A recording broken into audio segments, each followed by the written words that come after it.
بسم اللہ الرحمن الرحیم۔ اللہم صلی علی محمد وعلی آل محمد۔ کل جمعۃ المبارک 20 رمضان المبارک ہے اور جمعے کو ہی پہلی تاخرات ہے۔ یہ وہ دن ہے جس میں ہم مغرب ہونے سے پہلے 10 دن کے لیے سنت اعتکاف بیٹھتے ہیں۔ دیکھنا یہ ہے کہ اعتکاف ہے کیا اور اس کی اہمیت کیا ہے۔ اعتکاف بنیادی طور پر عربی زبان کا لفظ ہے جس کے معنی ٹھہر جانے اور خود کو روک لینے کے ہیں، لیکن اسلامی شریعت کی اصطلاح میں اعتکاف رمضان المبارک کے آخری اشرا میں عبادت کی غرض سے مسجد میں ٹھہرنے کو کہتے ہیں۔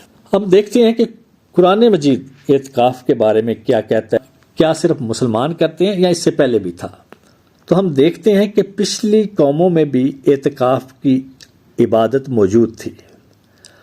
اللہ رب العزت نے قرآن مجید میں فرمایا ہے، اور ہم نے ابراہیم اور اسماعیل علیہ السلام کو تاکید فرمائی کہ میرے گھر کو طواف کرنے والوں اور اعتکاف کرنے والوں اور رکوع و سجود کرنے والوں کے لیے پاک صاف کر دو۔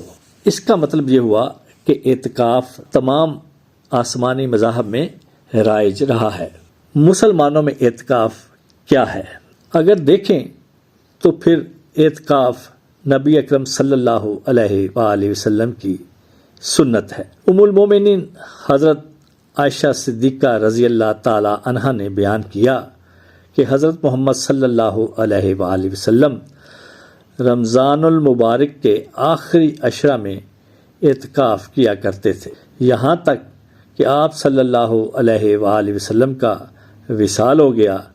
پھر آپ کے بعد آپ کی ازواج مطہرات بیویاں بھی اعتکاف کرتی رہیں۔ یہ متفقہ علیہ حدیث ہے۔ نبی پاک صلی اللہ علیہ وآلہ وسلم نے فرمایا، جس نے اللہ کی رضا کے لیے ایک دن کا اعتکاف کیا، اللہ اس کے اور دوزخ کے درمیان مشرق سے مغرب جتنے فاصلے جتنے چوڑی 3 چوڑی خندقیں کھود دے گا۔ اب ہم نے دیکھنا ہے کہ اعتکاف کی شرائط کیا ہے، یعنی جس نے اعتکاف کرنا ہے ان کو کن کن چیزوں کا لحاظ رکھنا ہوگا۔ اعتکاف کے لیے پہلی شرط یہ ہے کہ مردوں کا اعتکاف مسجد میں ہوتا ہے اور عورتوں کے لیے گھر میں نماز پڑھنے کی جگہ یعنی مسجد جو بیت میں گھر کے اندر ہوتی ہے وہ بطور اعتکاف گاہ مخصوص کر لینا جائز ہے۔ مولا علی قاری لکھتے ہیں کہ اعتکاف جماعت والی مسجد میں ہی درست ہے، یعنی ایسی مسجد جہاں لوگ باجماعت نماز کی ادائیگی کے لیے اکٹھے ہوتے ہوں، وہاں اعتکاف کرنا چاہیے۔ شمنئی نے کہا، جماعت والی مسجد اعتکاف کے لیے شرط ہے، اور اس سے مراد ایسی مسجد ہے جہاں مؤذن اور امام مقرر ہوں اور اس میں 5 وقت کی نمازیں یا کچھ نمازیں جماعت کے ساتھ پڑھی جاتی ہوں۔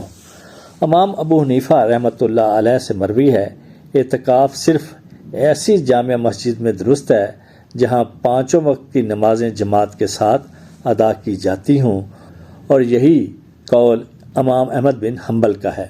اب ہے جی اعتکاف کے لیے دوسری شرط یہ ہے کہ جو معتکف ہے یعنی جس نے اعتکاف کرنا ہے 20 رمضان کی شام غروب آفتاب سے پہلے مسجد کے اندر پہنچ جائے۔ راوی کا قول ہے، حضرت محمد صلی اللہ علیہ وآلہ وسلم رمضان المبارک کے آخری اشرا میں اعتکاف کیا کرتے تھے۔ اس سے یہ نتیجہ اخذ ہوتا ہے کہ اول وقت جس میں معتکف اعتکاف گاہ میں داخل ہوتا ہے وہ سورج غروب ہونے سے تھوڑی دیر قبل ہے، اور اسی بات پر تمام ائمہ کا اور اہل علم کے ایک طبقے کا اتفاق ہے، کیونکہ یہ بات ثابت ہے کہ نبی پاک صلی اللہ علیہ وآلہ وسلم رمضان المبارک کے آخری 10 دنوں میں اعتکاف فرمایا کرتے تھے، اور صحابہ کرام رضی اللہ عنہم کو بھی اس کی ترغیب دیا کرتے تھے، اور 10 کا شمار راتوں کی گنتی کے اعتبار سے کیا ہے۔ چنانچہ اس میں عشرہ اخیر کی پہلی رات بھی شامل ہے، ورنہ یہ عدد بالکل پورا نہیں ہوتا۔ اعتکاف کی 3 قسمیں ہیں۔ واجب، مسنون اور نفلی۔ واجب اعتکاف وہ ہے کہ جس کی نظر مانی ہو اور زبان سے کہا میں اللہ کے لیے فلاں دن یا اتنے دنوں کا اعتکاف کروں گا، تو اب جتنے بھی دن کا کہا ہے اتنے دن اعتکاف کرنا واجب ہو گیا۔ رمضان المبارک کے آخری عشرے کا اعتکاف مسنون اعتکاف کہلاتا ہے۔ اسے فقہی اعتبار سے سنت موقدہ علی الکفایہ کہا جاتا ہے، یعنی پورے شہر میں سے کسی ایک نے کر لیا تو سب کی طرف سے ادا ہو جائے گا، اور اگر کسی ایک نے بھی نہ کیا تو سبھی گناہ گار ہوں گے۔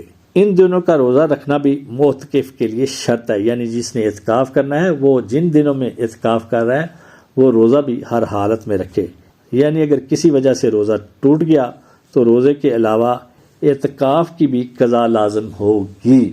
تو یہ ہے جناب علی مسنون اعتکاف، جو اب ہم کل یعنی جمعہ سے جن جن لوگوں نے ارادہ کیا ہے، نیت کی ہے، وہ کریں گے، ان کے لیے یہ ایک اہم معلومات تھی۔ ایک ہوتا ہے نفلی اعتکاف، جو اعتکاف سنت اور واجب سے ہٹ کر ہوتا ہے اسے نفلی اعتکاف کہتے ہیں۔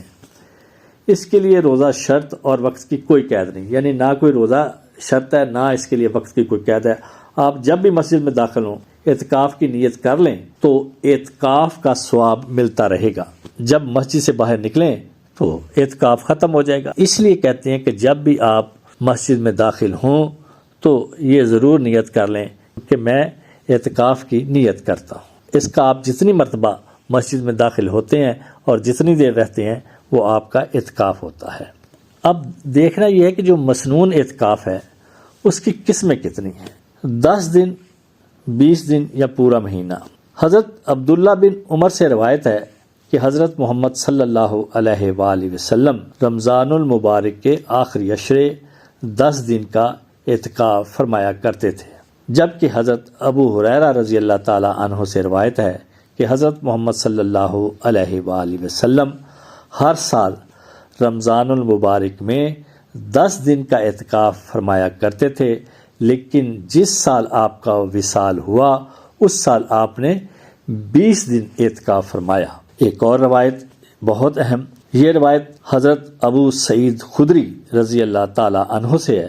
کہتے ہیں حضرت محمد صلی اللہ علیہ وآلہ وسلم نے ایک بار 1 رمضان تا 20 رمضان تک اعتکاف کرنے کے بعد فرمایا، میں نے شب قدر کی تلاش کے لیے رمضان کے پہلے عشرے کا اعتکاف کیا، پھر اس کے بعد درمیانی عشرے کا اعتکاف کیا، پھر مجھے بتایا گیا کہ شب قدر آخری عشرہ میں ہے، سو تم میں سے جو شخص میرے ساتھ اعتکاف کرنا چاہے وہ اعتکاف کر لے۔ یہ ہے جناب اعتکاف کے حوالے سے اہم ترین باتیں، جو بھی معتکف ہے جو اعتکاف کرنا چاہ رہا ہے ان کو انہیں ذہن میں رکھنا چاہیے۔ اور آخر میں وہ چیزیں بیان کروں گا کہ جس سے یہ جو مسنون اعتکاف ہے وہ فاسد ہو جاتا ہے یا مکروہ ہو جاتا ہے۔ اعتکاف کے دوران مسجد میں کھانا پینا جائز ہے، کوئی حاجت کی چیز خریدنا جو کہ مسجد میں نہ ہو وہ بھی جائز ہے، نکاح کرنا جائز ہے، طبعی ضروریات کی وجہ سے معتکف کے لیے مسجد سے باہر نکلنا جائز ہے، مثلا پیشاب، پخانہ وغیرہ، شرعی ضروریات، مثلا جمعہ کی نماز پڑھنے کے لیے جبکہ معتکف کی مسجد میں جمعہ نہ ہوتا ہو۔ ایسی صورت میں معتکف کو چاہیے کہ زوال کے بعد یا اتنی دیر پہلے مسجد سے نکلے کہ جامعہ مسجد پہنچ کر خطبے سے قبل 4 رکعت سنت پڑھ سکے اور جمعے کے فرض کے بعد 4 یا 6 رکعت سنت ادا کر کے لوٹ آئے۔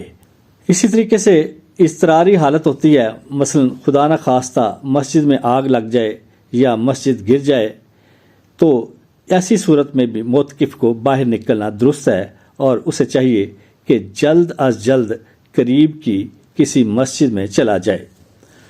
اب ان چیزوں کا ذکر کرتے ہیں جو کہ اعتکاف میں مکروہ ہیں۔ ان میں سب سے پہلی بات یہ ہے کہ خاموشی کو عبادت سمجھ کر مستقل خاموش رہنا، یعنی کوئی عبادت نہ کرنا، قرآن مجید نہ پڑھنا، بس خاموش بیٹھے رہنا۔ دوسرا یہ کہ فضول اور لا یعنی باتیں کرنا۔ پھر تیسرا بلا ضرورت خرید و فروخت کا سامان مسجد میں لانا۔ اب اہم ترین ان چیزوں کی طرف دیکھتے ہیں جن سے اعتکاف ختم ہو جاتا ہے، ٹوٹ جاتا ہے۔ بلا عذر مسجد سے باہر نکلنا، خواہ عمدن ہو یا سہون، یعنی بھول کر ہو یا جان بوجھ کر۔ جمع کرنا، خواہ عمدن ہو یا سہون۔ انزال ہو یا نہ ہو، مسجد میں ہو یا باہر، جان بوجھ کر روزہ توڑ دینا۔ مرتد ہو جانا، پاگل ہو جانا جبکہ اس حالت میں کوئی روزہ فوت ہو جائے۔ ایسا بے ہوش ہو جانا کہ کوئی روزہ فوت ہو جائے۔ عورت کو حیض یا نفاس جاری ہو جانا۔ کسی عذر سے باہر نکل کر ضرورت سے زائد ٹائم ٹھہرنا، مثلا استنجا کے لیے گیا اور فارغ ہو کر کچھ دیر وہاں ٹھہرا رہا۔ بیماری یا خوف کی وجہ سے مسجد سے نکلنا، اس سے بھی اعتکاف ٹوٹ جاتا ہے۔ اعتکاف کی قضا کیسے ہو سکتی ہے؟